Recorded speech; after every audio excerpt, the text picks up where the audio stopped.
Good evening and welcome to the Thai PBS World. The distribution of misinformation or disinformation seems to be sharing concern in global issue, especially this situation is called false information or fake news.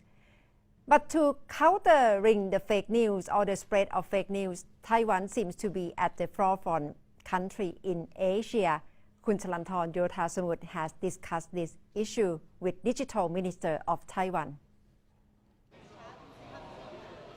With a high internet penetration rate of 80%, Taiwan is considered as one of the digital savvy settings in Asia. It cannot be denied that Taiwan has always been targeting of cyber attack. The scope and intensity of this information campaign appear to have escalated during the local election in 2018. The incident of the head of Taiwan's representative office in Osaka committed suicide have been linked with the spreading of fake news on government's assistance during typhoon struck in Japan last year. Taiwan faces disinformation and fake news range from politics, state security to public health-related issues. This resulted in a discussion on revising its National Security Act. Audrey Tang, Taiwan Digital Minister, believes that in order to tackle disinformation effectively, only government regulation will not solve the problem.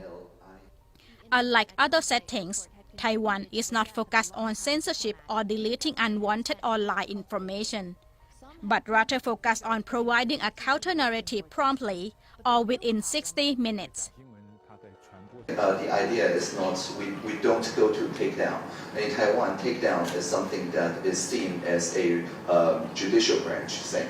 If there is really an infringement of copyright or whatever, there may be at the end resulting in a takedown after filing lawsuits and so on, but it's seen as a judicial thing. And we're in the administration, so we're not doing takedowns. What we're doing is what we call notice and public notice. So when people notice us that there's a disinformation going, you can see our premier, doing very funny pictures to call them out on it, or our president going on stand-up comedy, or our deputy premier going on a popular live streaming playing a video game, or things like that. So basically, we become media. We're not taking anything down from the administrative branch, but we deal with media by having our own social media and self-media going on in the government itself.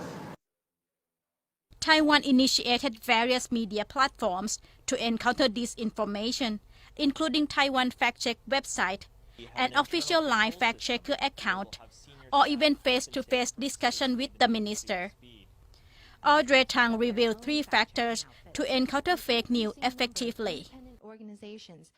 First, that it has to be easily actionable.